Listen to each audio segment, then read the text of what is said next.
Bonjour ou bonsoir mes sexophiles. Alors bienvenue dans l'univers de Miss Bleu Nuit. Et bon, pour certains d'entre vous qui avaient déjà écouté les 3 premiers épisodes, c'était une triptyque, c'était en fait une genèse, c'était le Becoming de Miss Bleu Nuit, où dans le premier épisode, je parle avec Marc-Hugo Dupré, qui en fait est mon mentor de radio. Et donc, on a eu en entrevue, Marc-Hugo et moi, cette histoire à se raconter du début de Miss Bleu Nuit. J'ai ensuite fait un magnifique épisode à la biscuit chinois, d'où vient Miss Bleu Nuit, avec les collègues du biscuit chinois. Ça, c'est en édition spéciale. Donc, pour ceux que ça intéresse, ça sera à trouver sur Patreon.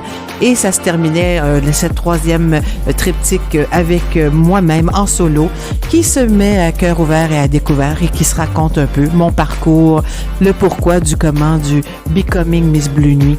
Alors aujourd'hui, le futur de Miss Bleu Nuit. Je suis sexophile, je vais toujours vous adresser comme tel. Bonjour ou bonsoir mes sexophiles, c'est un mot qui a été inventé au cours des années de radio à CFNJ, au biscuit chinois. J'allais dire au sexy chinois. Ah, et voilà, ça viendra peut-être. Et donc, je suis sexophile, je ne suis pas sexologue. Mais bon, j'ai quand même tous des gens autour de moi également sexophiles qui seront mes invités. Je vais vous en nommer quelques-uns. Je vais avoir Elisabeth qui va venir nous parler, qui est neurologue, qui va venir nous parler de ce que c'est des céphalées sexuelles. Croyez-le ou non, c'est d'avoir une migraine au moment de l'orgasme. Elisabeth, qui en fait est porte-parole de Migraine Canada, qui va nous parler de ça. On a Jade, qui est professeure au cégep et qui va nous parler, elle, de ce que c'est d'enseigner la sexualité, son curriculum avec ses étudiants et étudiantes, et qui va en fait aussi me guider à travers aussi s'assurer d'avoir un lexique et un vocabulaire d'actualité pour s'assurer d'avoir les bonnes tendances, pour donner la bonne information et justement pour se mettre au pouls de ce qui se passe actuellement. J'ai aussi invité et qui ont accepté Éric Falardeau et Simon Lapierre qui ont pondu il y a quelques années le livre Bleu Nuit qui couvre tout ce qui a été Bleu Nuit à TQS de 1987 à 2000, de 1986 à 2007. Alors c'est une brique de 333 pages. Moi j'appelle ça maintenant ma Bible. Il y a de tout et de tout là-dedans, du début à la fin. Mais il y a même une belle programmation de la grille horaire. Alors, Éric et Simon qui vont partager le micro et Manuel Tadros qui a également accepté, car Manuel Tadros, je ne savais pas, plusieurs d'entre nous ne le savions pas non plus, il a aussi, lui, baigné dans les sphères de Bleu Nuit à TQS pendant plusieurs années. Alors ça a été une découverte de Manuel Tadros avec qui j'ai travaillé au niveau du doublage, en fait, qui m'a enseigné, plutôt, je devrais être plus spécifique. Cours de doublage avec Manuel Tadros, c'est un privilège, c'est un maître dans son domaine. Et merci. Manuel était également mon lancement samedi dernier. Vraiment, j'ai été très surprise de t'y voir. Tu me l'avais dit, mais bon, de t'y voir, j'étais très émue. Alors, merci d'avoir été là, Manuel. Et donc, du côté témoignage plus personnel, j'ai des copines qui vont venir nous parler de à la nourriture, qu'est-ce que ça fait aussi de la sexualité lorsqu'on est en guerre un peu avec son corps. J'ai une autre copine, Magali, qui vit en ce moment enfin quelque chose sur lequel elle travaille avec son conjoint depuis quelques années, c'est-à-dire de devenir un trouble. Ils sont un couple depuis plusieurs années et ça y est, ils ont trouvé leur licorne. C'est dans un langage que je vous expliquerai également ce que c'est d'être une licorne, la licorne qui accompagne les couples qui partagent des moments érotiques avec eux et qui partagent leur vie, comme dans le cas de Magali, qui va nous parler de son parcours. J'ai aussi Yves qui a vécu ce que c'est une ménopause avec sa conjointe et bon, on a souvent évidemment, c'est normal que la femme parle de sa vie de femme ménopausée. Et je voulais avoir avec lui l'occasion de pouvoir parler de sa perspective, de ce que c'est de parler de son point de vue d'homme. Et à l'occurrence, on va parler de ce que c'est de vivre la sécheresse vaginale. Et je peux pas vous en parler personnellement pour l'instant, merci la vie, mais on en discutera. Il y a Louise, qui est ma marraine, qui a maintenant 83 ans, qui a accepté de venir à mon balado et de partager son expérience de ce que c'est être une femme dans sa octogénaire et de vivre sa sexualité. Elle a encore son chum et elle a accepté de venir à cœur ouvert et à découvert nous partager ce que c'est pour elle de avoir une vie sexuelle à 83 ans que je trouve fabuleux parce que honnêtement, j'ai envie moi d'être active le plus longtemps possible. J'ai envie que vous le soyez également et d'en parler. Je pense que ça va justement faire tomber les tabous que bon rendu un certain âge, voyons donc de toute façon où est le désir et bon voilà tout ça. Mais justement, encourager la santé sexuelle le plus longtemps possible. Puis si ça se trouve, la santé justement tout court. Je aussi mensuellement sur mon oreiller ces invités-là qui candidement me feront des témoignages de leur expérience. En fait, je dis mensuellement, ça peut être bimensuellement, ça va être les samedis. Ça. Alors, j'irai des invités avec moi. Et pour parler de sexualité, ben, ça va être des gens qui, en fait, comme je disais, qui vont être un peu plus calés dans leur domaine parce que on parle de côté plus pédagogique, on parle d'éducation et j'ai même envie de dire d'un aspect plus scientifique là quand on pense parfois à certaines statistiques, quoi qu'on peut faire parler les statistiques comme on veut là. Fait que j'aurai à mon micro divers experts dans leur domaine respectif.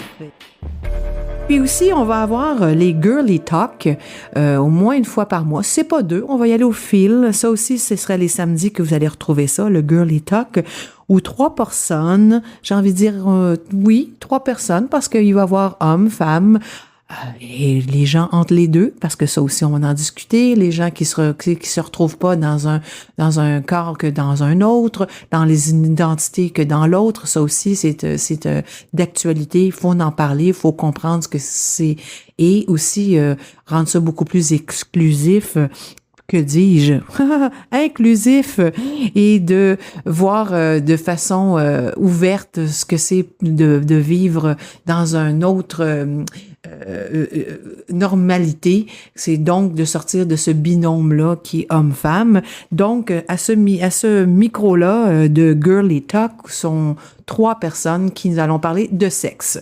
Carrément. On va parler de cul, on va se dire les vraies affaires, on va jaser, quoi. C'est ça que j'ai envie de dire. Et puis, voilà, on laisse la conversation à ce moment-là nous porter. Il y aura jamais de temps, j'ai pas envie de mettre de chrono. On va se laisser aller. Quand on va sentir que naturellement la conversation se termine, on va tout simplement fermer nos micros, puis ça va être ça. Alors, il va y avoir 2 questions d'emblée qui vont être posées à mes invités. La première, ça va être qu'est-ce que c'est Bleu Nuit pour toi? Bleu Nuit, qu'est-ce que ça représente? Ça a quelle place dans ta vie? Ça, c'est la première question. Puis au cours de l'entretien, je vais poser la question à savoir quelle a été la plus belle nuit de ta vie? Qu'elle soit sexuelle ou pas. Voilà, c'est ça. Parce qu'il y a les nuits blanches. Mais là, je pense qu'on a envie d'inviter la nuit bleue et de créer ce langage-là, de parler de nos nuits bleues. Alors, voilà. Il y a d'autres exemples de thèmes là, que je peux vous balancer là, un petit peu en rafale, là, une ribambelle. J'ai parlé du Grand Prix, Pitoon Attire, on va s'en parler. L'érotisme, est-ce que ça se perd, l'érotisme? Oui. Pourquoi? On en parle. L'intersexualité, l'histoire de la sexualité, ça me fascine parce qu'il y en a une. Tourette et sexualité. On va parler de ça parce qu'en fait, le mois de Tourette, de la Tourette, c'est du 15 mai au 15 juin. On est encore dedans. Mais qu'est-ce que ça veut donc dire, avoir une vie sexuelle lorsqu'on a ce syndrome-là? La sexualité des extravertis versus les introvertis. L'image corporelle, compulsion alimentaire, sexualité. Miss Bleu Nuit, elle va jaser avec une intelligence artificielle. Je vais faire l'exercice de voir ce que ça donne d'avoir cet échange-là. On va parler de Galio Cinéma. Ça va être surtout avec Simon Laperrière et Éric Falardeau, du cinéma soft italien, soft porn italien.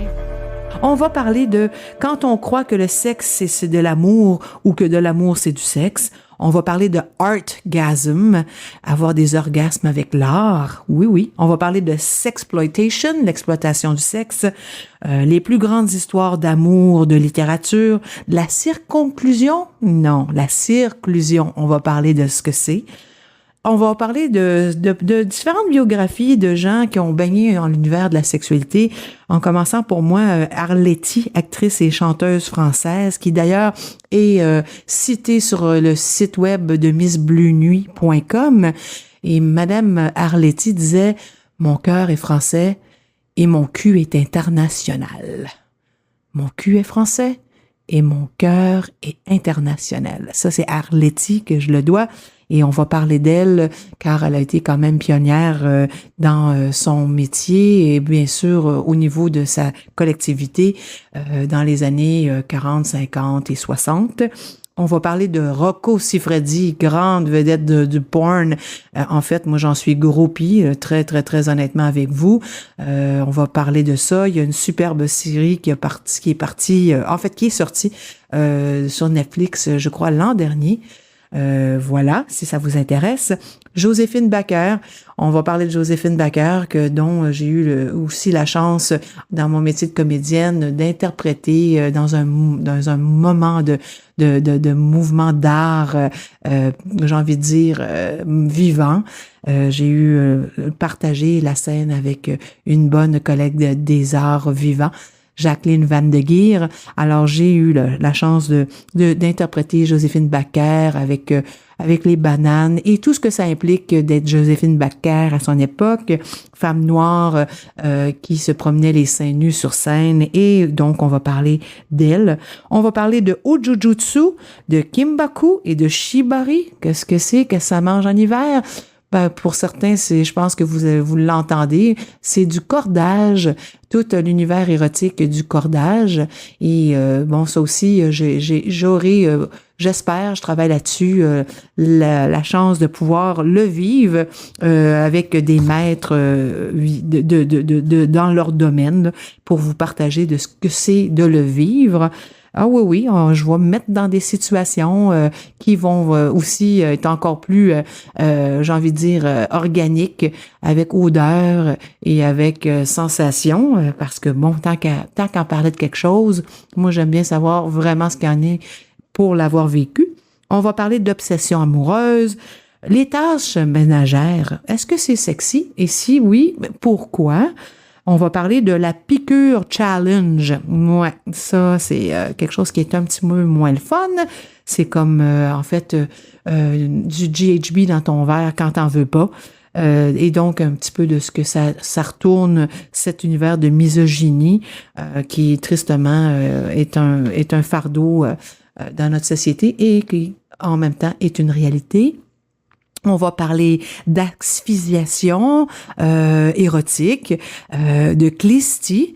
Oui, c'est un autre terme. Bon, c'est-à-dire d'avoir l'orgasme au moment de manquer d'air, là, d'asphyxiation. On va parler de peaking. Qu'est-ce que le peaking? Et de tantrisme un peu dans la même veine, quoique c'est deux choses différentes. Ça ressemble pas mal à ça. Je pourrais vous donner des thèmes jusqu'à demain, mais j'en garde un peu aussi pour vous surprendre et puis aussi pour pas tout révéler. Là, écoute, si d'un coup que la compétition se mettrait à écouter. Mais voilà, ça ressemble pas mal à ça, le programme. C'est un rendez-vous mercredi prochain sur Spotify. Je vous attends. It's a date.